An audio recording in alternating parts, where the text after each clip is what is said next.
On December 8th, 2024, a tragic car accident would become the catalyst for unraveling a chilling mystery that is silently tormenting a small Alabama town. What seemed like a routine investigation quickly escalated into a revelation of a secret so sinister it would leave the community reeling and forever change the narrative of its quiet existence. As investigators delved deeper into the wreckage, they stumbled upon clues that hinted at something far more menacing than a mere accident. Each piece of evidence pulled them further into a tangled web of deceit and betrayal. This was not just a case of unfortunate coincidence. It was the gateway to a sinister secret that had been lurking beneath the town's peaceful facade. On that fateful day, 40-year-old Stephen Bradley Collins was driving his Toyota Tacoma pickup truck over 90 miles per hour in a 45-mile-per-hour zone. Accompanying him were his 22-year-old wife, Pam Bailey, and their 2-year-old daughter, Riley. As the vehicle careened out of control, it tragically plowed into a tree on 73 Morris Cemetery Road in Winfield, Alabama. When first responders arrived, they discovered Stephen and Pam had been ejected from the truck, while little Riley, unrestrained in the back seat, was sadly pronounced dead on the scene. Stephen was rushed to the hospital by ambulance, where he succumbed to his injuries the following day. Pam was airlifted to the hospital in critical condition, clinging to life. 2 days after the accident on December 10th, investigators performed a crash data retrieval on the truck. The data confirmed that the vehicle was being operated aggressively when the crash occurred. Stephen was driving 50 miles per hour over the speed limit, and no one in the truck was wearing seatbelts, including his 2-year-old daughter. This alarming discovery suggested the possibility of a deliberate act, casting shadows on Stephen's intentions that day. Further complicating the investigation was the revelation that Stephen and Pam had a 1-year-old son, Caleb Rowan Collins, who was conspicuously absent at the time of the crash. An out-of-state family member questioned the whereabouts of Caleb after being informed of the deadly crash. Law enforcement soon learned Caleb had been missing for over 4 months, last seen in September of 2024. This discovery transformed the crash investigation into a desperate search for the missing child. Law enforcement was shocked to find that a crash investigation had now unveiled the mystery of a missing boy. They knew they had to dig deep and act fast to try and find little Caleb, hoping it was all some sort of misunderstanding and that they would find him alive and well.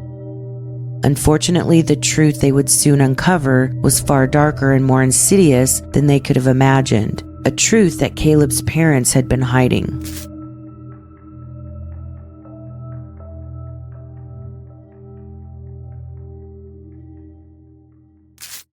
In piecing together information from social media news articles, a picture of Stephen's troubled life emerged. Known as Brad on some platforms, Stephen's posts hinted at a history of addiction and instability. Originally from Louisiana, he had relocated to Alabama when Pam was pregnant with Riley. His online presence revealed a man struggling with life's challenges, posting quotes about recovery and adversity. One post even detailed accusations of theft resulting in job loss, prompting him to start a GoFundMe titled First Newborn and Moving, seeking donations for moving and newborn expenses. The description stated, "My girl and I are having our first baby. I have lost my job due to wrongfully termination, and false thief charges keep me from getting a job here. I was accused of stealing something I didn't, and now have a pending thief charge, so nobody will hire me. We have a baby girl on the way and are in a financial burden and having to uproot our whole life to start over somewhere else. I'm a really good, hard worker who just wants to live and provide for my family." The GoFundMe raised a grand total of $20 and has since been shut down. It's uncertain whether Stephen and Pam were legally married. A Facebook post on Pam's page announced her engagement to Stephen, but there is no mention of a wedding or any announcement of marriage. This suggests that they may have been engaged at the time of the crash. Riley, born on April 12, 2022, seemed to be the light of Steven and Pam's lives. Their social media pages were filled with posts that showcased her every milestone. Steven, in particular, was devoted to capturing and sharing these precious moments, portraying himself as a wonderful father amidst his struggles. However, as is often the case with social media, appearances can be deceiving. While the photo and post painted a portrait of happiness, they masked the underlying turmoil. Steven's online persona was carefully curated to show a life of triumph over challenges, highlighting his role as a devoted father. Yet beneath this facade lay a reality far removed from the idyllic picture he presented. Steven made a Facebook post on November 14, 2022, about a year before his son Caleb was born. This post has some interesting comments. His post reads, "Our daughter Riley turned 7 months yesterday. Time with your kids goes by very fast. She already starting to army crawl everywhere. I just want to tell everyone that a child is the best thing in the world that is giving to us. Thank you, God, for my beautiful daughter and my future son. You have given the best gift a man could ask for, especially with this lovely woman that you have blessed me with and our children. I still struggle every day with my demons, but my family is what helps me to get through. I'd never thought I'd be a father, much less a father that I never had. I don't understand why dads are not there for their kids. I will never not be there for my kids." One commenter named Darla Collins, who has the same last name as Steven, states, "Remember, we always lose what we love the most." This comment shocked many people for a couple reasons. One, who is this woman with the same last name as Steven? And two, this comment was posted August 12th, 2024, about 4 months before the crash. One commenter states, quote, "Darla Collins is his ex-wife, and she probably just saying this because of how he did her and their children together. I seen where they were married for 20 years, but been split up for about 4 years. Darla Collins, what made you say this? 18 weeks ago. It's like you knew." Another says, "Someone needs to screenshot and report to the police before she deletes it." Another says, "I did." And another commenter asked Darla, "What do you mean by this? Did you know? Because you need to be telling someone about this. Because that little boy. If you love that baby, you need to report it to Fayette County Sheriff's Office." Darla never replies to any of these comments. Another commenter shares a screenshot of a post Darla made in April of 2024 that has now been deleted. That post reads, "Are people never ever going to learn? You should never F over the one who knows where all the bodies are buried." A couple of comments underneath Darla's post say, "Depends. Did you help them or did they help you?" Darla replies, "I helped them. But it's amazing how so-called friends you love and you think love you just throw you aside when you're no longer of any use to them. Live and learn." Darla posted this about 9 months before the crash. It comes across very eerie, making people question if she knew something about Caleb. But in reality, it could mean anything. Darla popped up again, commenting on a photo Steven posted of Pam, saying, quote, "Damn, what a whale. You always said you couldn't stand fat people. That comment makes me think she may be Steven's ex-wife and she's bitter. There's no way of knowing for sure from social media alone, but it seems she at least had some sort of prior relationship with Steven." A reply to Darla's comment asks her, "Where's her son?" Basically asking Darla if she knows where Pam's son is. Darla doesn't reply. As eerie as Darla's online presence under Steven's profile seems to be, it's hard to know if she has any information as to Caleb's whereabouts or any other inside information regarding Steven and Pam. But she definitely had some people concerned enough to report her posts and comments to law enforcement.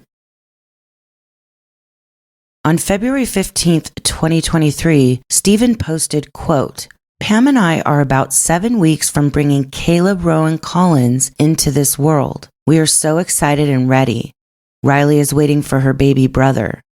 After this, Steven posts a few more loving posts about Riley and nothing more about Caleb. Not his birth, nothing.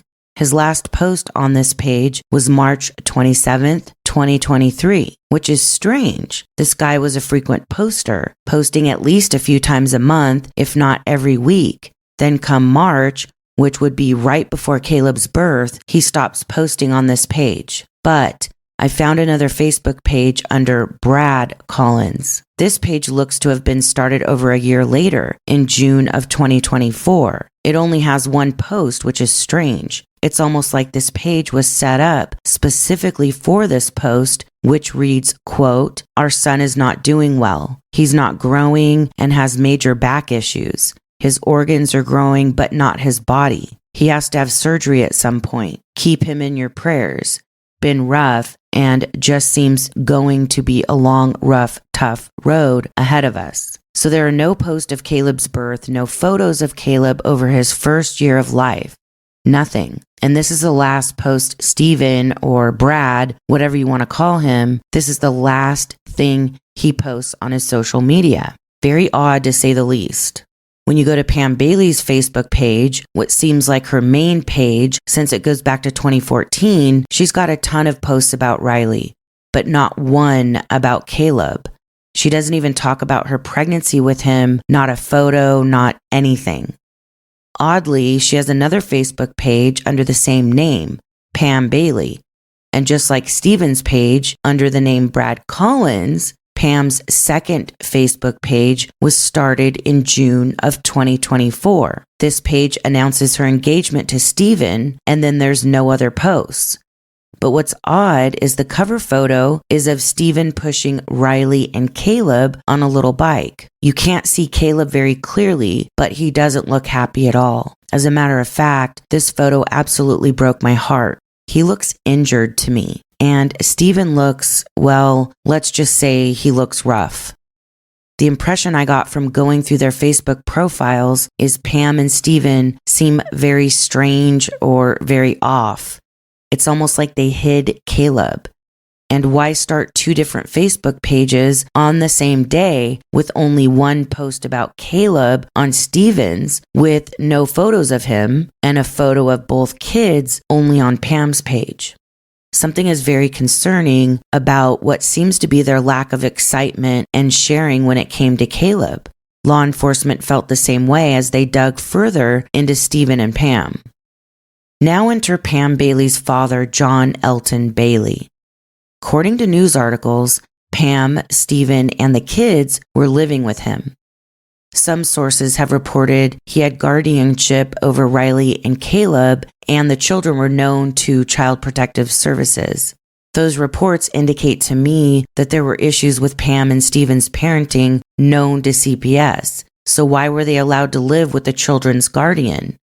Something just isn't adding up. I see another possible failure to protect children from CPS brewing here. 3 days after the crash, John Bailey was arrested and charged under a statute applying to custodians. It looks like he was Caleb's guardian and was charged with failure to report a missing child. As the investigation progressed, law enforcement uncovered disturbing evidence that led them to believe Caleb was no longer alive. Pam was released from the hospital on December 30th and immediately transported to the Fayette County Jail, charged in connection with the deaths of both her children. According to court documents, Pam caused the death of Riley by criminal negligence for failing to ensure her safety by use of a child restraint within a motor vehicle that operated on a federal, state, and/or local public roadway. During the course of traveling as a passenger on December 8th, 2024, Riley sustained injuries that resulted in her death after the vehicle she was in was involved in a crash.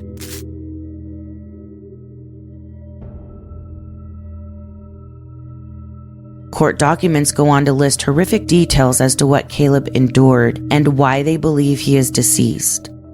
The documents state that on or about July of 2024, Wendy Pamela Jean Bailey, a responsible person as defined in section 26-15-2, committed the crime of aggravated child abuse of a child under the age of 6 by knowingly violating the provisions of section 26-15-3 by acts taking place on more than 2 occasions, to wit, failing to report known physical child abuse, and knowingly acted with blatant disregard to the abuse that occurred to Caleb Collins, 15 months old, by Stephen Bradley Collins, Caleb's father. During July 2024, Wendy Pamela Jean Bailey acknowledged the fact of knowing and failed to intervene on more than 2 occasions that Caleb was physically harmed. It goes on to describe what Caleb endured. The investigation found text messages between Steven and Pam where Steven states he was going to kill Caleb. He also sent photos of this precious baby, let's say, swinging from a rope in a way that would make it hard to stay alive. A 15-month-old baby.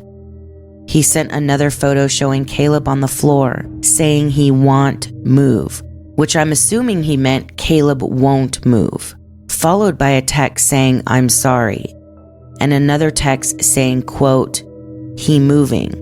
Pam acknowledged the photo saying, quote, "He just looks wore out, tired, and hurt. Hopefully that's all." The court documents go on to say she failed to intervene and notify law enforcement after she was made aware of the extreme circumstances and assault that had occurred to Caleb Collins. They state she is also being charged with abuse of a corpse, saying she knowingly treated the corpse in a way that outraged ordinary family sensibilities. Wendy Pamela Jean Bailey stated that upon the death of Caleb, his body was placed into a bag and stored in an outside storage building for a brief period prior to final disposal at an unknown location. New at 4, you're taking a look at new drone video showing the latest view of the property in Fayette County where the search for 1-year-old Caleb Collins continues. Now, the search started in December, but officials believe Caleb Collins has been dead for several months. His mother and grandfather remain in custody in connection to his disappearance. ABC 3340's Gracie Johnson has been on this story. And Gracie, returning to the property today, what can you tell us? Muriel, today we were able to get a better look at what investigators left behind here at the property from their most recent searches. Now, the last time I was here was around 3 weeks ago, and the entire property was surrounded in crime scene tape, and we watched as investigators dug in areas of the side and backyard, as well as sift through what appeared to be ashes. Yet the question remains, where is Caleb Collins? The same thing everyone's wondering: how, why, where, who, when. 1-year-old Caleb Collins was reported missing by the Alabama Law Enforcement Agency on December 17th, a little over 1 week after his father, Stephen Collins, and 2-year-old sister were killed in a car crash. His mother, Wendy Bailey, suffered serious injuries from that crash. The car crash revealed Caleb Collins was nowhere to be found. I think this is a wake-up call for everybody in the world. Like, go meet your neighbor, be nosy, say hello, kind of find out, and if something's not right, talk about it. Caleb's grandfather, John Bailey, and mother, Wendy Bailey, have since been charged in connection to his disappearance. Court documents detailed Caleb suffered severe abuse. Since the information released in the court documents, there have been no advances in the investigation released to the public. As of the date of this video, Caleb's body has not been found. Law enforcement has searched the property several times and will continue to search for Caleb.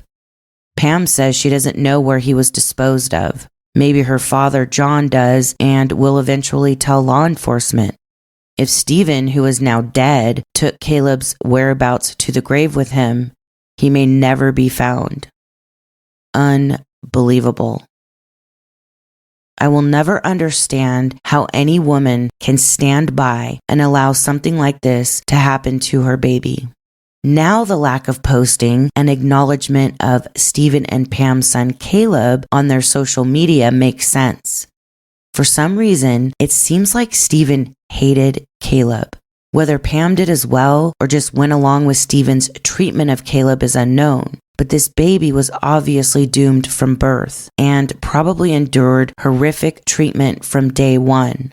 I think Steven's post about Caleb's supposed health issues was a cover for the inevitable. I think Steven knew he was going to kill Caleb and was going to somehow use the supposed medical issues to try and cover it up. Although we have some answers in this case, there are still so many questions. Was the crash done purposely? Was Steven trying to take out the rest of his family for fear of what he did to Caleb being brought to light? If he was trying to take out his family, did Pam know and go along with it, purposely not strapping Riley in a car seat, sending her to her death? Was Riley being mistreated by Steven as well? How much did Pam's father, John Bailey, know? Why didn't he report Caleb missing? Why was he the children's guardian? Were Pam and Steven legally allowed to live with John? And finally, where was CPS in all of this? Obviously not checking on the children, because had they been monitoring the situation, I'm sure Steve and Pam would not have been able to live with the children and John. Had they been checking on the children, they would have known Caleb was being harmed and they would have known he was missing. Had Steven not crashed his truck that fateful day, how long would little Caleb have been missing before anyone noticed? According to some family members on social media, Pam and Steven had distanced themselves from many of their family members and burned many bridges, which isolated Riley and Caleb from many who could have possibly protected them.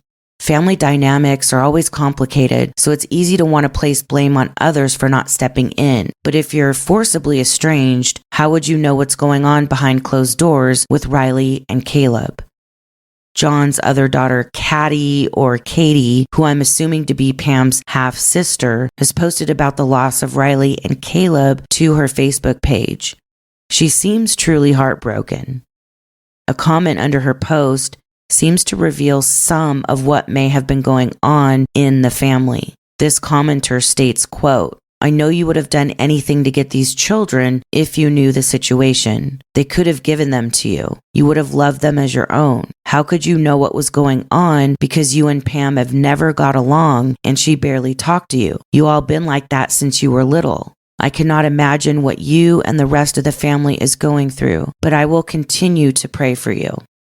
It's not only Pam and her father who must be held accountable for this heartbreaking neglect, but also CPS, who were reportedly involved with the children. Our country faces a systemic problem with the very institutions designed to protect our most innocent lives. These organizations, funded by our taxes, are meant to be bastions of safety for children in need. Yet time and time again, we are confronted with news stories of another child lost due to their failings. It's a grim pattern that cannot continue. We must demand accountability from CPS and ensure that these tragic oversights are addressed. By shining a light on these systemic issues, we can push for reform and create a system that genuinely prioritizes the welfare of every child. It's time to transform our outrage into action, ensuring that no child is ever forgotten again. Now, I've faced criticism from time to time in the comment section for my criticism of CPS, with some pointing out the dedication of many CPS workers who genuinely care for children. And I absolutely acknowledge that. It goes without saying that not everyone in CPS is problematic. My focus is on the systemic issues that plague the organization from the top down. This includes corruption, misuse of funds, and individuals who exploit their positions, viewing children as mere commodities rather than innocent lives deserving of protection and care. That is why I started this channel. I could no longer bear hearing about the tragic deaths of our children, often due to the negligence of not only parents and caregivers, but also our child protective services. These systems, shielded by layers of protection, frequently evade accountability when they fail a child so egregiously. My aim is to illuminate these cases and raise awareness about the dire situation facing children who rely on these services. They are consistently let down, and it is imperative that we take action to bring about change. If you would like to see the court documents on this case in their entirety, they will be posted for our Patreon members and our Gold YouTube members, along with the uncensored version of this video. I want to extend my heartfelt gratitude to all our members for their unwavering support. Your dedication is the driving force behind what we do every day, researching cases, dedicating countless hours to editing each video, and advocating for victims. You are the reason that we can continue our mission, and for that, we thank you sincerely from everyone here at Inspector Genxr. I would also like to express my appreciation to our subscribers for joining us in the fight for justice. Your support helps our channel grow and reach a wider audience, and as our platform expands, it empowers us to advocate more effectively. Our goal is to not only produce videos, but to become a formidable force for justice and change in our country.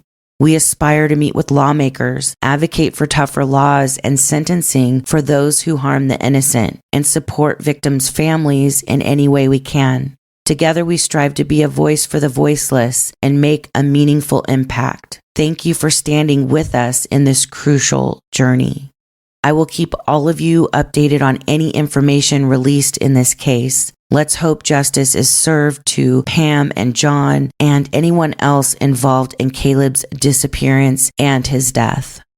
In the meantime, let's pray for little Caleb. Let's pray he's found so he can be laid to rest with dignity and love. In memory of Caleb, I wrote this poem called The Forgotten One. I was born into a world of chaos. No one knew my name. I never felt loving arms. All I knew was pain. My every waking moment, I looked for comfort, love, or care, but all I received in return was a hateful, silent stare. My cheeks were stained with tears, bruises around my eyes. The pain was getting too much to bear, but you never heard my cries. I was living with a monster. All I knew was fear. The day he brought me to the shed, his intentions were made clear.